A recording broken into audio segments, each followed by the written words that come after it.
Salut François.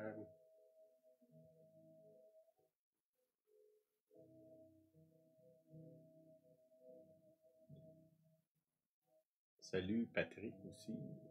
Gaétane. Nos amis de la France aussi. Allô Lison.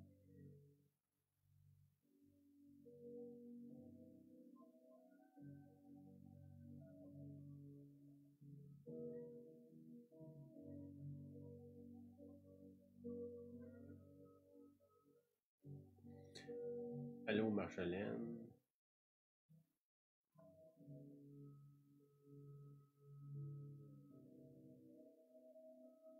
Allô Liliane.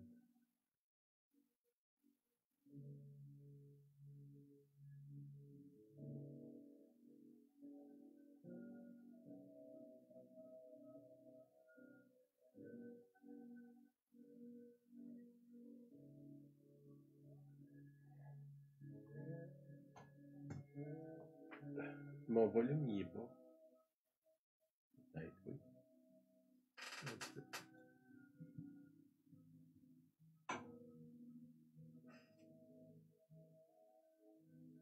Je n'ose pas le toucher. C'est Julie. Ah, c'est réglé. Allô Régent.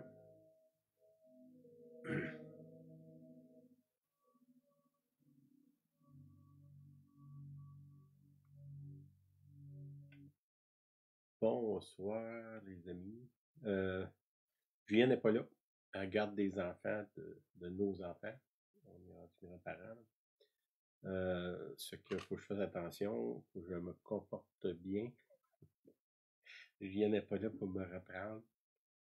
Pas parce qu'elle le fait vraiment. Là. OK, coupe d'annonce. Le 19, on a la réunion de silence à Sainte-Clotilde-de-Beauce. Salut Denis. À 2h l'après-midi. Si ça vous intéresse, c'est ouvert pour tout le monde. Là. Il n'y a pas de... Il n'y a plus de restrictions. C'est que venez. C'est à 2h, là, bon, comme j'ai déjà dit, c'est une réunion de silence. Là, faut arriver à l'heure, avant 2h. Sinon, ça dérange. Là. C'est que soyez là. On a du bon temps. On a toujours du bon temps à cette réunion-là. OK, une autre chose, j'avais annoncé sur le site Najobos, mais là, je vais l'étendre. Là. Le 26 novembre, on appelle ça un carnet de prières. C'est des prières que notre ami Tom McDonald nous avait données en anglais. On les a traduits, ça fait plusieurs années. Là. Puis il y a des gens qui ont suggéré qu'on les mette en audio pour qu'ils puissent les écouter, peut-être les apprendre aussi, je ne sais pas. Là, mais puis on veut faire une journée d'enregistrement de ces prières-là. Puis on aimerait ça avoir plusieurs voix.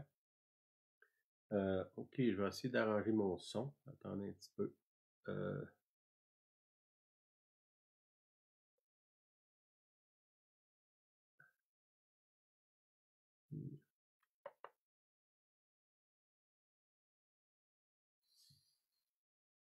C'est compliqué l'informatique.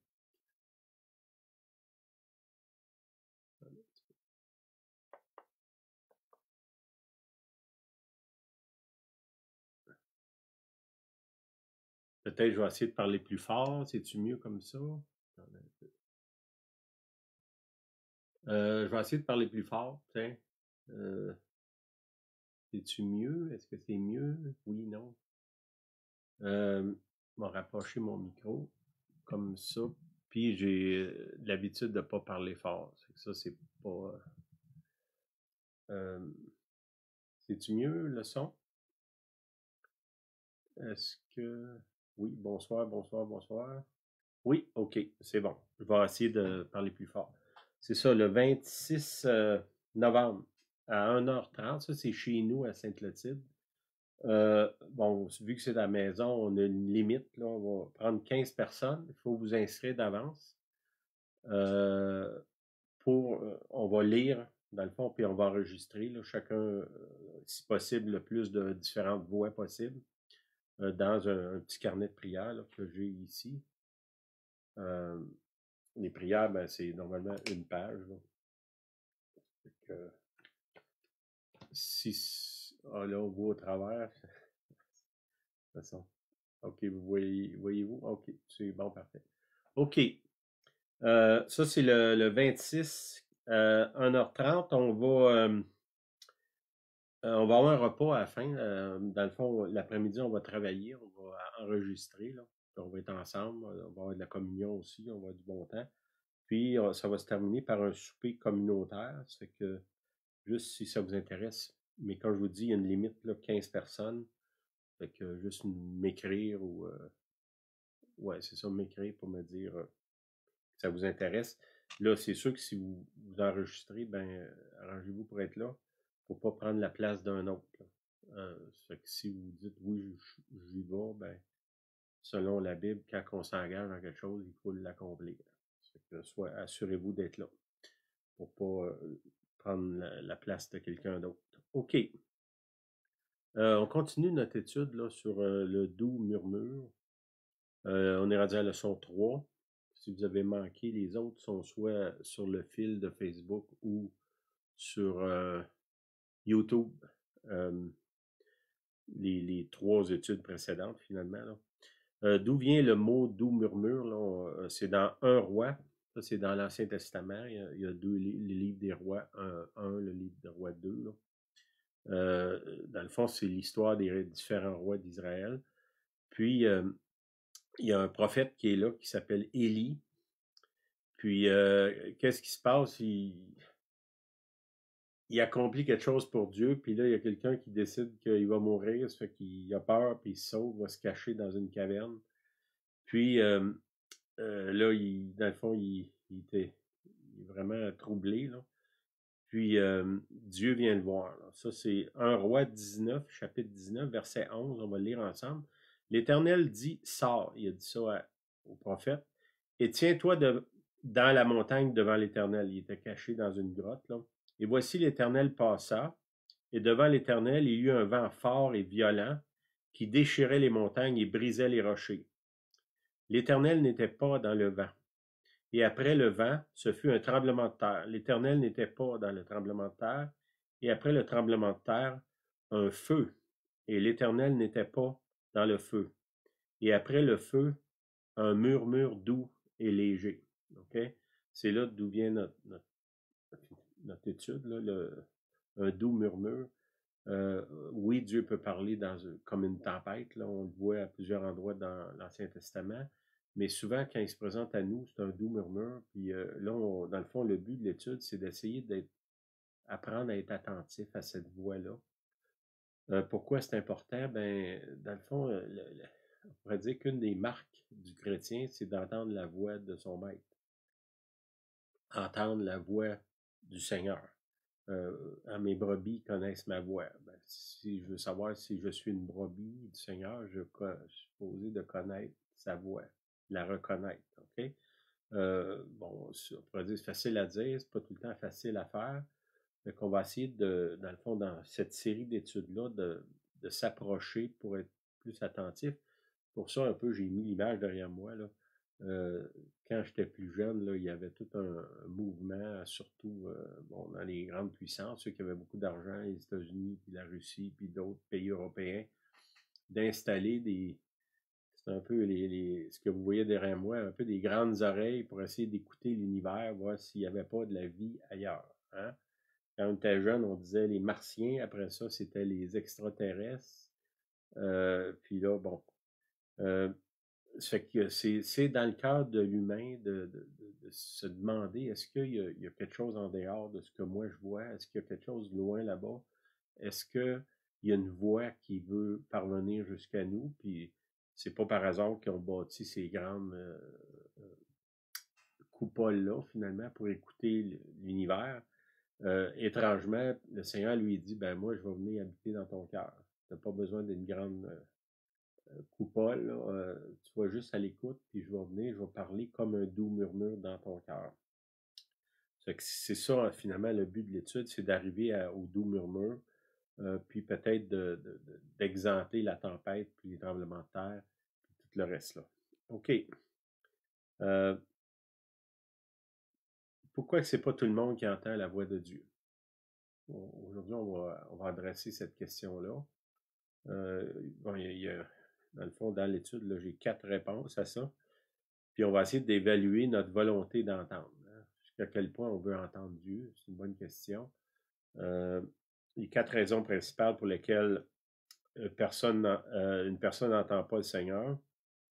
La première, c'est qu'il y a des gens qui ont peur d'entendre. Okay? Puis je vais vous référer dans Genèse chapitre 3, au verset 9.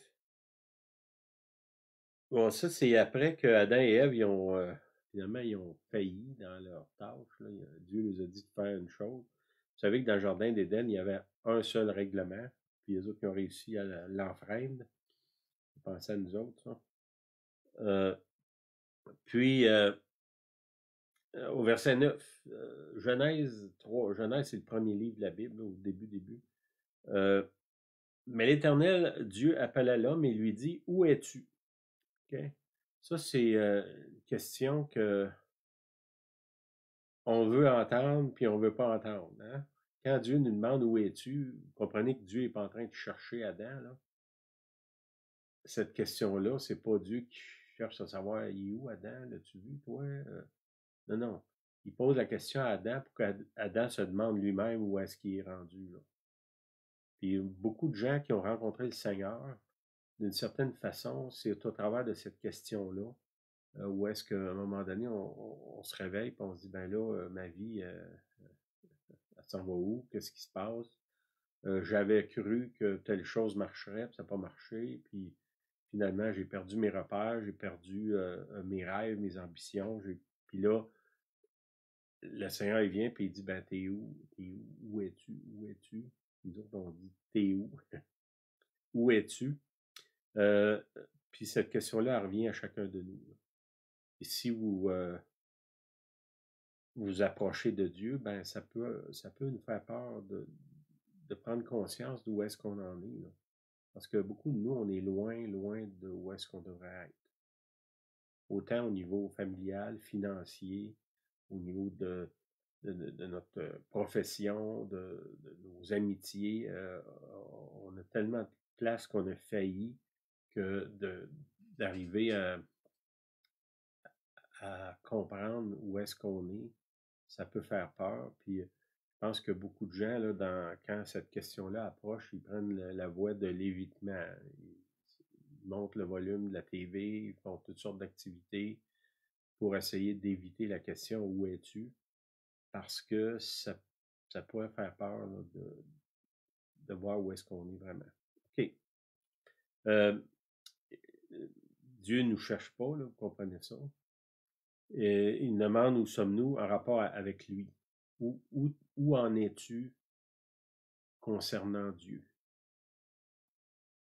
Et dans le cas là, de Genèse 3, c'est Adam et Ève ont failli, puis là, ils se sont cachés. Ça dit qu'ils étaient nus. Ils ne voyaient pas qu'ils étaient nus parce qu'il n'y avait pas encore un esprit tordu, on pourrait dire. Puis, quand Dieu approche, ben là, ils ont peur, ils se cachent. Puis là, c'est là que Dieu leur demande, mais où es-tu, Adam? Puis là, Adam est obligé un peu de sortir, puis d'expliquer qu'est-ce qui s'est passé. Et peut-être aussi, si on n'est pas entendu Dieu, il y a peut-être des explications, pas dans le sens d'informer Dieu, là, parce qu'on ne peut pas l'informer, c'est tout, mais qu'en parlant de notre situation, on trouve des moyens de s'en sortir. Puis qu'on puisse peut-être mélanger ça avec de la prière. À mesure qu'on prend conscience de notre état, confesser, puis demander de l'aide. Hein, c'est important, confesser, demander de l'aide. Puis comme je vous dis, c'est probablement la question la plus importante que vous allez entendre dans votre vie, parce qu'elle va déterminer la suite. Quand Dieu se présente et dit « Où es-tu? » Ben là, on se positionne un peu comme quand on va dans un centre d'achat, un gros centre d'achat. ben, il y a des panneaux, puis ça dit vous êtes ici. Ben, quand je sais où je suis, ben là, je peux savoir où je m'en vais. Hein, même si j'ai une carte. Anciennement, on avait des cartes en papier.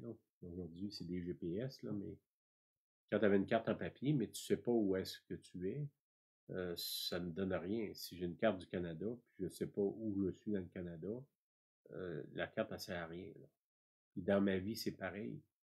C'est même si j'ai la Bible, même si je suis en vie, j'ai une famille, j'ai de l'argent, j'ai du travail, j'ai des amis, si je ne sais pas vraiment où j'en suis moi, ben, il, il faut vraiment que je demande de l'aide du Seigneur. Je vous encourage à le faire. Au Genèse 3:10, c'est tout de suite la suite, là, c'est Adam qui répond à Dieu, il dit « J'ai entendu ta voix et j'ai eu peur. » OK? Puis, comment est-ce qu'on peut avoir peur d'un Dieu d'amour? C'est parce qu'on ne le connaît pas vraiment. Dieu nous cherche, pas pour nous détruire, mais pour nous racheter. Puis où que ce soit que vous êtes tombé dans le pire trou, il n'y a pas un trou assez creux, profond, assez ténébreux pour pas que Dieu vienne vous rejoindre là puis vous sortir de là. Mais définitivement, il faut que nous, on comprenne où est-ce qu'on est. Là. Si on a l'attitude de dire non, non, tout va bien, j'ai pas besoin d'aide. Des fois, on demande à des gens, c'est rare, là, mais ça arrive, on demande à des gens as-tu besoin de prière? Des fois, ces gens-là sont en pure détresse. Ils disent non, on n'a pas besoin. Ben, c'est comme s'ils rejettent Dieu. Ils rejettent l'aide. Dieu vient vers eux. Là, dans ce cas-là, ce sera au travers de nous. Puis ils disent non, j'en veux pas. Ce sont libres. OK. Ils savaient qu'il y avait désobéi. Hein? Quand la question vient, où es-tu? Ben, on sait souvent qu'on n'est pas où est-ce qu'on devrait être. Là. Lui, il savait, Adam le savait. Il se sentait indigne. Là, ça dit, j'ai vu que j'étais nu. Okay? Lui, il parle de nudité physique, là, c'est pas de linge. Mais souvent, on peut être nu spirituellement, émotionnellement. La nudité, c'est quand tu n'as plus rien pour te cacher, finalement. Tu es à découvert. C'est pas une place confortable, mais ça peut être une place qui est bonne, dans le sens que quand je t'ai découvert, ben là, je suis vrai, puis je suis obligé de m'exposer, finalement. M'exposer devant le Seigneur, on parle là, ici. OK. Dans 1 Roi 19:13, c'est le texte d'Élie tantôt. C'est la suite du premier texte que j'ai lu. OK? Quand Élie l'entendit, entendu Dieu, il sembla pas le visage de son manteau, et il sortit et se tint à l'entrée de la caverne. Pourquoi il s'enveloppait le visage? C'est que il y avait une pensée dans l'Ancien Testament que tu ne peux pas voir Dieu et vivre. Tu ne peux pas voir Dieu sans mourir. Si tu le vois, tu meurs instantané. Et lui, il avait ça en tête. Il s'enveloppe le visage, cache ses yeux finalement. Puis ça dit, sorti, se tint à l'entrée de la caverne. Puis ça, c'est après qu'il a entendu le doux murmure. Une voix lui fit entendre ces paroles. Que fais-tu ici, Élie? Okay? Dans le cas d'Élie, c'est un peu comme Adam et Ève. Élie, il a fait des grands exploits pour Dieu, puis là, ça tourne mal parce que il s'est débarrassé d'un paquet de faux prêtres, finalement. Là. Puis là, il y a une femme, Jézabel, qui arrive, puis elle dit, ben là, toi, t'es pas mieux que mort, je vais te trouver, puis je vais te tuer. Il se sauve, il va dans cette caverne-là, il se cache.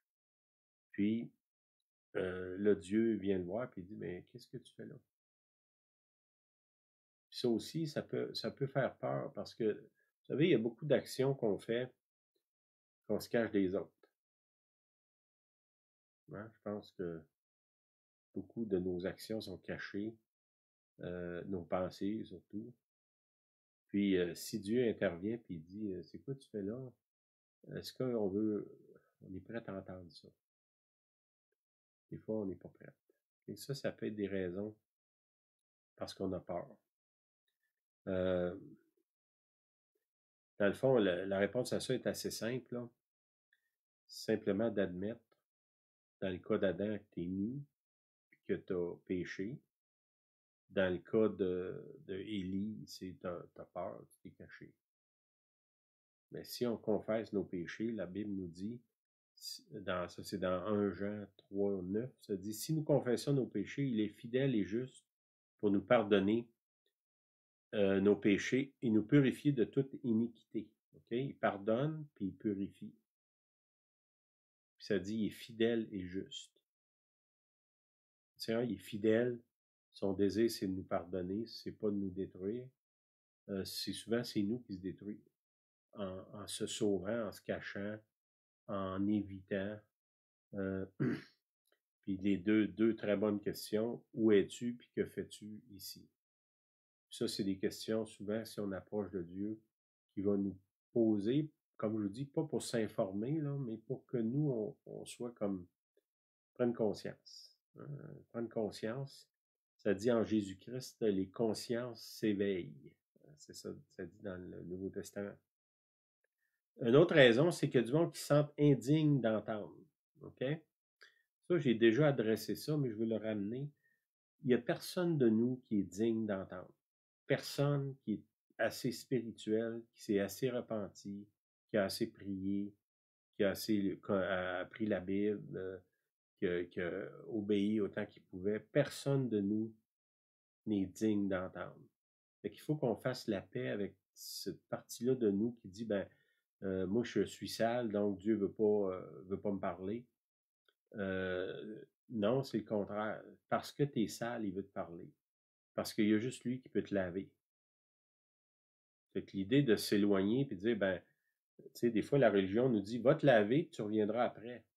Sauf que la Bible nous dit qu'on est lavé dans le sang de Jésus. OK, où est le sang de Jésus? Il n'est pas loin de Jésus, hein? C'est que si on veut être lavé de nos péchés, c'est en s'approchant de Jésus. C'est pas fais le ménage, tu viendras après. C'est en venant à Dieu que tes péchés vont être pardonnés et purifiés, ça dit dans 1 Jean. C'est que l'idée de dire je suis pas digne, j'ai envie de dire oui, c'est vrai, absolument. Mais c'est pas sur cette base-là qu'on s'approche de Dieu. Puis tu sais, je dirais même que si je commence à penser que je suis digne, là, je viens de tomber dans l'arrogance puis l'orgueil. Parce que en réalité, jamais je vais l'être. Ça veut pas dire que pauvre de moi, là, c'est pas ça que je parle. Parce que je peux être complètement ferme dans le Seigneur, absolument dédié à lui, marcher avec lui, mais en étant parfaitement conscient que tout ça dépend de lui. Ce que Dieu me demande, c'est finalement de me donner à lui. Hein. Donne-moi ton cœur. C'est ça que ça dit dans l'Écriture. Puis, tu sais, quand on demande à quelqu'un, veux-tu donner ta vie à Jésus? Cette expression-là, c'est pas juste un stunt publicitaire. Ça veut dire donner ta vie à Jésus. C'est que si je donne ma vie à Jésus, c'est de lui que ça dépend. Là. Je ne m'appartiens plus, je me suis donné. Fait qu'il faut que ça repose sur lui. Puis si je me mets à penser que ça repose sur moi, je suis en danger. Fait que les gens qui se sentent indignes, d'une certaine façon, sont moins en danger que ceux qui se sentent dignes. Mais ne laissez pas le sentiment d'indignité vous empêcher d'avoir accès à Dieu ou d'aller vers lui. Là. Parce que c'est justement lui, il y a juste lui finalement qui peut vous laver, là, vous purifier, puis vous rendre digne. Tu sais, la sanctification, c'est une œuvre de Dieu. C'est Dieu qui sanctifie, qui rend saint. C'est pas nous, là. OK. Que ce soit pour nous ou pour les autres, il n'y a pas d'occasion qui manque qu'on se sent indigne. Ce sentiment-là d'indigne, ça ne vient pas de Dieu. Souvent, c'est la religion qui nous martèle là, pour nous faire sentir coupables, comme si, en se sentant coupable, il y a quelque chose qui se produirait dans nous autres. Mais tu sais, dans l'Épître aux Romains, ça dit c'est la bonté de Dieu qui nous conduit à la repentance. c'est pas les accusations qui nous conduisent à la repentance, c'est sa bonté. Si on reçoit l'amour de Dieu, c'est là qu'on change. Puis il y a un autre passage qui dit, veillez, parle à nous, là, les croyants, veillez à ce que personne ne se prive de la grâce de Dieu. C'est quoi la grâce? Faveur que tu ne mérites pas. Si je me sens indigne, si je me sens indigne, ben, je ne mérite pas la grâce. Je ne la mérite pas. C'est vrai. Absolument vrai. Je ne la mériterai jamais. Mais la grâce, par définition, c'est quelque chose qui est donné à quelqu'un qui ne le mérite pas. Tu sais, si je fais grâce à un criminel, il demeure un criminel. C'est un criminel gracié. Ben, si je fais grâce à un inconverti, il devient un chrétien, mais il est gracié quand même. Tout ça repose ça sur la bonté de Dieu. C'est que ne laissez pas ce sentiment-là d'accusation vous priver de la grâce, puis s'il vous plaît, arrêtez de priver les autres de cette grâce-là aussi.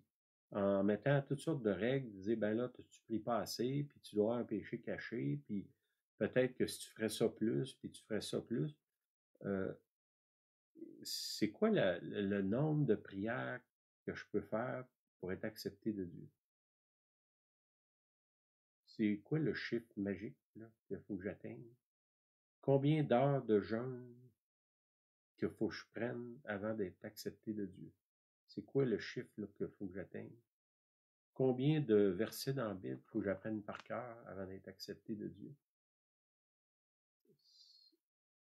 Voyez-vous, ça ne tient pas debout, là. C'est quoi le chiffre? Il n'y en a pas, parce que tout ça, ça s'obtient par la grâce. Bon.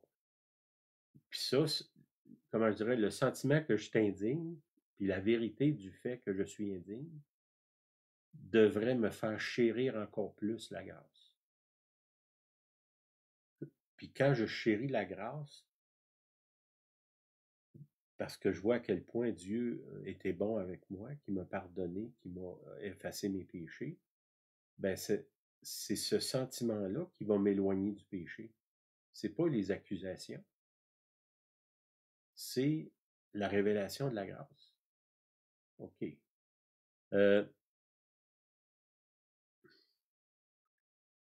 Romains 5, 17. Si par l'offense d'un seul, la mort a régné par lui seul, on parle ici d'Adam, l'offense d'un seul, la mort a régné.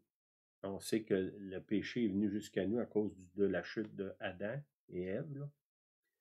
À plus forte raison, ceux qui reçoivent l'abondance de la grâce et du don de la justice. Okay? Qu'est-ce qu'il dit ici? Recevoir l'abondance de la grâce. Déjà, la grâce, c'est abondant, puis là, il dit recevoir l'abondance de la grâce. C'est comme une double portion de grâce. À plus forte raison, ceux qui reçoivent l'abondance de la grâce et du don de la justice. Qu'est-ce qu'il est en train de dire? Que être juste, c'est un don. Ben, c'est ça qu'il dit. Ceux qui reçoivent l'abondance de la grâce et le don de la justice sont graciés puis sont justifiés. Les deux, c'est un don. Tu le reçois. Il ne dit pas ceux qui l'ont gagné, ceux qui l'ont acheté, ceux qui la méritent. C'est ceux qui la reçoivent. Simplement la recevoir. Recevez la grâce de Dieu. Et comme je l'ai dit tantôt, la Bible nous dit veillez à ce que personne ne se prive de la grâce. Puis le don de la justice. Selon Dieu, je suis déclaré juste. Pas parce que je suis juste dans le sens, je suis juste, je suis meilleur que vous, là. Je suis justifié. J'ai été justifié. J'ai été rendu juste par le sang de Jésus, par le don de la grâce. Puis ça ne m'a pas rendu amnésique, là. Je sais parfaitement que je ne mérite pas ces choses-là. Puis en même temps, je peux vous garantir que jamais de ma vie, je vais les mériter. Mais il me les a donnés. Puis là, il dit, je répète encore, c'est tellement important ce passage-là, c'est Romains 5, 17. Lisez ça, priez-le. À plus forte raison, ceux qui reçoivent l'abondance de la grâce et du don de la justice régneront-ils dans la vie par Jésus-Christ lui seul. Et vous voulez régner dans la vie, c'est pas par vos efforts, c'est en recevant l'abondance de la grâce, le don de la justice. Bon, ça dit dans une autre place dans l'Écriture que la grâce est agissante. Quand je reçois la grâce, elle commence à agir en moi. Qu'est-ce qu'elle agit? Comment qu'elle agit? Ben, normalement, elle fait de moi une meilleure personne. Je devrais être moins dur avec les autres parce que je vous ai déjà parlé que tout, selon moi, tout ce qui a rapport à l'Écriture, ça a toujours rapport aux relations. Relation avec Dieu, relation avec les autres. Si je veux vraiment savoir à quel point la grâce est agissante dans ma vie, ben, il faut que je m'examine, puis je regarde quel est mon rapport avec les autres, quel est mon rapport avec Dieu. Bon, on part pas tous de la même place, là. Comprenez que si j'ai été élevé d'une famille où est-ce que j'ai été battu dès mon enfance, ben, l'avancement qui va venir dans ma vie va être différent de l'autre qui a été chéri puis aimé toute sa vie. Je ne peux pas demander à ces deux personnes-là de faire passer le même examen. Comprenez ça? Ça dit, il y a une autre place qui dit là où le péché a abondé, la grâce a surabondé. Ça veut dire que ceux qui ont vraiment, sont extrêmement handicapés au niveau relationnel, ben le Seigneur dit, je vais vous donner une double portion de la grâce. La grâce va surabonder. Mais saisissez cette grâce-là, puis laissez-la agir en vous. Puis le Seigneur va vous parler. C'est pour ça que c'est important d'entendre le doux murmure. Il va vous parler, il va vous conduire, il va vous dire comment parler, il va vous dire quand arrêter, quand vous retenez, quand vous retirez. Tu sais, si je sais pas, mettons, je sais pas si ça vous arrive, là, des fois on est pompé, je veux dire par là que on est fâché sans qu'il y ait personne autour de nous autres, là. Il y a quelque chose, il y a un feu qui bouille à l'intérieur de nous, pour toutes sortes de raisons. Ben, c'est peut-être pas le meilleur moment d'aller s'adresser à quelqu'un. Ben là, le Saint-Esprit va peut-être me conseiller de me tenir à l'écart. Puis de l'autre côté, si j'ai quelqu'un que je sais qui est dans sa période de fournaise, là, qui est en ébullition, ben c'est peut-être pas le temps d'aller le picosser puis le provoquer. C'est que ça, c'est une affaire, puis Julien n'est pas là, mais c'est quelque chose que nous, on a convenu au début de notre mariage, quand on savait rien sur les relations, on connaissait pas le Seigneur, on connaissait rien, de se taire. Quand on est pour dire des choses qu'on ne devrait pas dire, ben on est mieux de se taire et de s'éloigner. Puis je peux dire, ça fait 40 ans quand même qu'on est mariés, là. Julien n'est pas là, elle pourrait vous le confirmer. Vous l'écrirez en privé.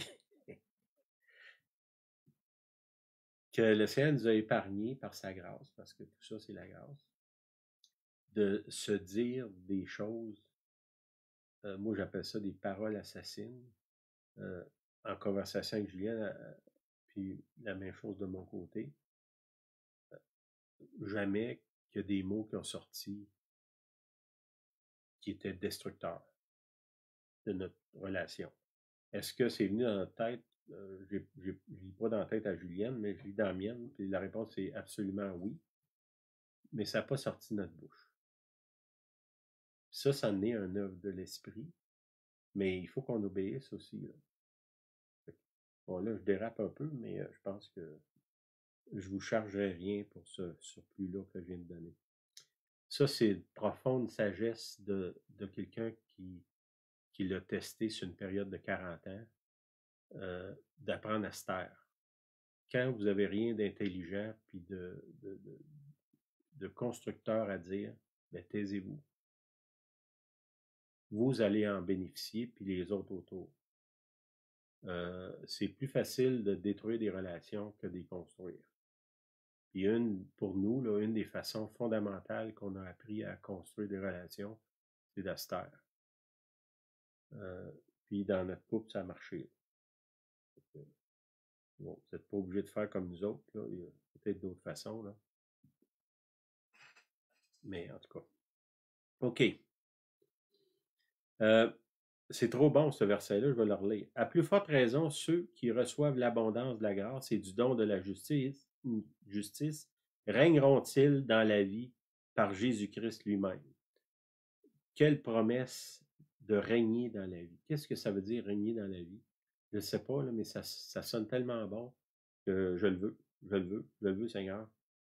Ainsi donc, comme par un seul offense, la condamnation a atteint tous les hommes, de même par un seul acte de justice, l'acte de Jésus, la justification qui donne la vie s'étend à tous les hommes. OK? Vous pensez que vous êtes disqualifié? Ben, vous êtes mal pris, là, parce qu'ici, il dit que ça s'étend à tous les hommes, hommes en parlant d'humains, là. Ben, les femmes sont incluses dans ça, bien entendu. Lui, il dit que ça s'étend à tout le monde. C'est qu'arrêtez de vous disqualifier. Recevez-la par la foi. Hein? OK, ça, c'est ceux qui pensent qu'ils sont indignes. Je pense qu'on a résolu ce problème-là. Certains ont décidé qu'ils ne voulaient pas entendre. OK? Il y a des gens qui ont décidé d'avance qu'ils ne veulent pas entendre Dieu, ils ne veulent pas. Moi, j'ai des gens, bon, nous, on est réputé comme étant une église prophétique. Ben, il y a des gens qui m'ont dit qu'ils ne voulaient absolument pas venir dans nos réunions. Ils avaient peur je sais pas trop, qu'on dévoile leur vie. Pareil, comme si ça nous intéressait. Mais, puis ils avaient peur de venir. Pourquoi? Parce que peut-être qu'ils avaient décidé qu'ils ne voulaient pas entendre. Pourquoi ils ne voulaient pas entendre? Bon, ces gens-là, ils ne feront rien de spécial pour entendre Dieu. Parce qu'ils ont déjà une idée faite. Puis ils ne veulent pas changer leur attitude ni leur comportement. Bon, ça, je peux vous dire que le Seigneur, il peut intervenir quand même, puis se révéler d'une façon à ce que la personne n'a pas le choix de croire. Okay? Mais normalement, le libre arbitre, la volonté propre, le Seigneur va la respecter, mais il y a des cas où est-ce que Dieu intervient lui-même. Peut-être un petit à côté là-dessus. Les gens dans lesquels vous avez investi profondément. Okay? Je parle des conjoints, des enfants, peut-être des amis, des collègues de travail, des voisins. Le Seigneur vous a donné une autorité dans leur vie. Okay? Pas pour les contrôler, là, c'est pas de ça que je parle. Une autorité pour prier pour eux. C'est quoi mon fondement sur ça? Si j'achète des actions d'une compagnie, j'ai investi de l'argent dans cette compagnie-là, j'ai un droit de parole. Mais les gens avec qui j'ai investi dans leur vie, j'ai un droit de parole dans leur vie. Pas d'aller leur dire quoi faire de leur vie, mais de prier pour eux. C'est plus important de parler à Dieu que de parler au monde. Hein? Parce que Dieu, il écoute, et le monde, souvent, il n'écoute pas. Quand vous avez l'autorité sur quelqu'un, comme vos enfants, ben, si vous avez des enfants, vous savez des fois que ben, vous-même, vous êtes enfant, là, comme moi-même, je suis enfant. Souvent, on n'écoute pas trop nos parents. Hein? Peut-être le dernier recours, ça va être eux autres, là, mais la plupart du temps, c'est ça. Pas tout le monde, mais souvent. Ça fait comment est-ce que je peux passer par-dessus ça? Ben, je peux aller plaider devant Dieu pour mes enfants ou d'autres gens dans lesquels j'ai investi beaucoup. Là. Prendre mon autorité de mon investissement et demander les dividendes au Seigneur. Pas des dividendes d'argent dans mes poches, des dividendes de vie transformée. Peut-être de prier le Romains 5,17 là, que je viens de lire tantôt, je l'ai lu 4-5 fois, là, que l'abondance de la grâce, le don de la justice puisse leur tomber dessus. Ça, c'est une belle prière. OK? À ceux qui ne veulent pas entendre. Le Seigneur, d'après moi, va répondre à ça parce qu'il vous aime et il aime eux autres aussi. Okay? Puis ça dit qu'il donne accès, la vie à tout le monde. Okay? Il veut leur donner tout. Il veut le donner à tous. OK, leur esprit reste fermé à Dieu. Dans le fond, c'est une forme de rébellion. Ils s'opposent à Dieu. Pareil comme si il y avait une dualité. Là. Moi, je suis égal à Dieu, puis je vais pouvoir dire non à Dieu. Bon, ça, c'est un peu, c'est de l'orgueil, finalement. Là. Bon, des fois, ça vient d'expériences passées. J'ai déjà prié, puis Dieu n'a pas répondu, puis j'ai été déçu, puis là, je ne veux plus rien savoir de lui. Bon, la prière, c'est une requête. Tu demandes à quelqu'un de plus grand que toi de faire quelque chose. Ça, il faut comprendre que le grand entre les deux, c'est pas moi, c'est lui. celui qui a le pouvoir de répondre, c'est lui. Celui qui sait tout, connaît l'avenir, c'est lui. Fait que quand je prie, j'ai le droit de prier n'importe quoi, mais dans Notre Père, le Seigneur il dit, voici comment vous devez prier, que ta volonté soit faite sur la terre comme au ciel. Ben, il faut comprendre que quand on prie, finalement, c'est la volonté de Dieu qui se fait. Là. Okay? Si j'aligne mon cœur avec la volonté de Dieu, ben là, mes prières vont être répondues. Si vous avez des prières qui n'ont pas été répondues, vous êtes frustré puis vous boudez dans le coin, ça me fait penser à quelqu'un qui disait, ben Seigneur, c'est comme ça, moi je vais te priver de ma présence. Oui, vous avez le droit de faire ça.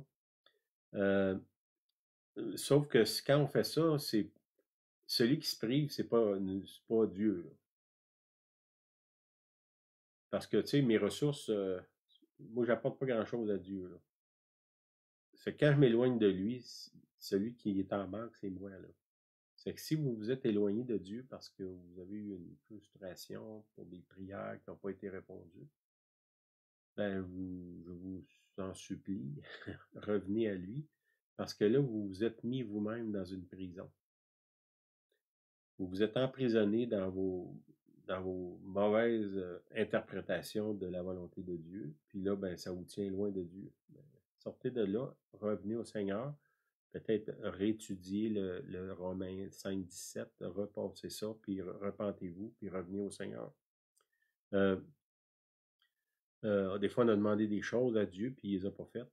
Mais des fois, Dieu, il y a des raisons pour pas. Moi, aujourd'hui, je regarde, puis je me dis, il y a des prières que j'ai faites dans ma vie, je remercie le Seigneur qui n'a pas répondu à ça.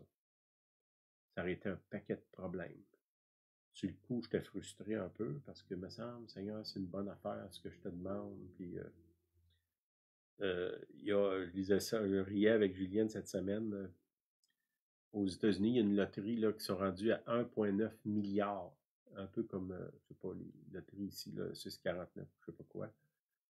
Puis là, je voyais plein de chrétiens qui priaient, ben Seigneur, si tu me fais gagner, je vais te donner la dîme. Je vais garder 90%, puis je vais te donner 10%. C'est un bon deal pour toi, Seigneur. OK. Le pire, c'est que je l'ai entendu, cette prière-là. OK. Je pense que Dieu, il n'est pas si naïf que ça. OK. Dans Hébreux 11, 6, non, excusez-moi, j'ai sauté une ligne. Là. Il y a des gens qui ne croient pas que Dieu existe ou qui parlent. Même des chrétiens, ben, il y a des chrétiens qui croient que Dieu existe. Il y a beaucoup, beaucoup de chrétiens qui ne croient pas que Dieu parle. Pour, je ne sais pas quoi, des raisons bizarres. Là, parce que si on lit la Bible, partout dans la Bible, Dieu parle au monde. Puis là, il y a des gens qui disent, ouais, mais on a la Bible, on n'a plus besoin que Dieu nous parle. Ben, moi, j'ai envie de vous dire, personnellement, j'ai plus besoin aujourd'hui que de toute ma vie que Dieu me parle. Toutes sortes de directions puis d'avertissements sur ma vie actuellement. OK. Dans Hébreux 11, 6, ça dit, or, sans la foi, il est impossible de lui être agréable, car il faut que celui qui s'approche de Dieu croit que Dieu existe et qu'il est le rémunérateur de ceux qui le cherchent. Sans la foi, il est impossible de lui être agréable. Il faut croire. C'est comme tantôt ce que je vous ai dit, là, le Romains 5. Ben, Dieu, il dit ceux qui reçoivent l'abondance de la grâce, c'est qui ce monde-là? C'est ceux qui croient. Je crois que Dieu me l'a donné. Je sais que je ne le mérite pas, mais je crois qu'il me l'a donné. Sans la foi, il est impossible de lui être agréable. Ça, c'est dans Hébreux 11, 6. Car il faut que celui qui s'approche de Dieu croit que Dieu existe. Hein? Comment j'aurais une conversation avec quelqu'un qui n'existe pas? Ou que je crois qu'il n'existe pas? Hein? Dieu, c'est pas un ami imaginaire, là. C'est l'être le plus vivant, le plus réel dans l'univers. C'est que il n'est pas imaginaire. Et qu'il est le rémunérateur de ceux qui le cherchent. C'est quoi, nous autres, on pourrait dire, quelle est la plus belle rémunération que je pourrais avoir de Dieu? Sa grâce, puis le don de la justice. Le salut, son sang. aux côtés de ça, Dieu m'a béni de toutes sortes de façons, mais le plus grand cadeau que j'ai eu de Dieu, c'est lui. C'est lui. Hein? C'est pas, dans le fond, c'est pas, des fois j'ai dit ça à Julienne, j'ai dit, c'est pas ce que tu fais que je veux, c'est toi. Puis le Seigneur, c'est pareil. C'est pas, Seigneur, ce que tu fais pour moi que je veux, c'est toi. Puis merci pour ce que tu fais pour moi, je te très reconnaissant, mais c'est toi que je veux, Seigneur, avant tout. Là. OK. Dans Romains 12, 3, ça dit, « Par la grâce qui m'a été donnée, je dis à chacun de vous de n'avoir pas de lui-même une trop haute opinion, mais de revêtir de sentiments modestes selon la mesure de foi que Dieu a départie à chacun. » Okay? Bon, approchons-nous de Dieu avec humilité, en sachant qu'on ne mérite pas, mais en même temps avec assurance, par la foi, de recevoir ce qu'il nous a promis. Il y a une espèce de balance qu'il y a là qu'on doit avoir. On a reçu le privilège de croire. Croire, c'est une décision, hein, c'est une action. Puis on a le droit de décider de ne pas croire. De choisir en quoi et en quoi on veut croire. Tout le monde croit. Je crois que je suis en vie. Je crois que les lumières sont allumées. Je crois que demain matin, le soleil va se lever. Je crois. Est-ce que je peux étendre cette déclaration-là en disant « je crois en Dieu » ? Ben oui. Mais je peux dire « je ne crois pas en Dieu ».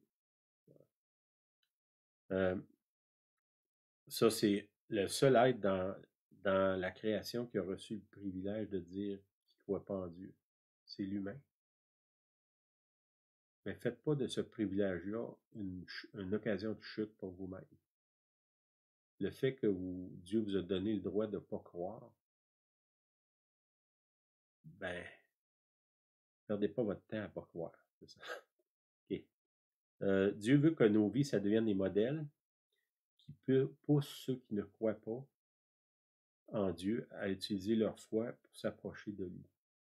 Que nous, notre vie, notre expérience de vie, notre façon de vivre, notre façon de parler, d'agir, ça pousse les gens à dire, ben toi, tu as quelque chose que j'ai pas, puis j'aimerais ça l'avoir. Puis simplement, ben, c'est le Seigneur. Puis dans le fond, les amener à la croyance, à croire. Puis je vais finir par une prière. Dans Deutéronome 9, 4, ça dit, « Mais jusqu'à ce jour, l'Éternel ne vous a pas donné un cœur pour comprendre, des yeux pour voir, des oreilles pour entendre. » OK? Ça veut dire que un cœur pour comprendre, des yeux pour voir, des oreilles pour entendre, ça vient de Dieu. Mais j'ai envie que si vous êtes d'accord, on va prier pour ça. Dans Matthieu 11 aussi, ça dit que celui qui a des oreilles pour entendre, entende. Hein? Des yeux pour voir. Deutéronome 9, 4. Peut-être prendre ça en note puis faire une prière. Seigneur, je te prie qu'aujourd'hui, tu nous donnes un cœur pour comprendre, des yeux pour voir, des oreilles pour entendre. Entendre ce que tu as à nous dire, un cœur pour recevoir, pour comprendre, la foi, Seigneur, de recevoir, la grâce, la justice aussi, Seigneur. Donne-nous ces choses-là, Seigneur. Et toutes bonnes choses viennent de toi. Tout ce qui est bon, ça vient de toi, Seigneur. Puis, Seigneur, on le sait qu'on ne le mérite pas, mais tu nous l'as offert, on te le demande de nous le donner, puis on le reçoit par la foi en toi, Seigneur. Amen. Amen. Bon, ben merci d'être là. Merci de passer du temps avec nous autres. Puis, soyez bénis. Bonne semaine à tout le monde.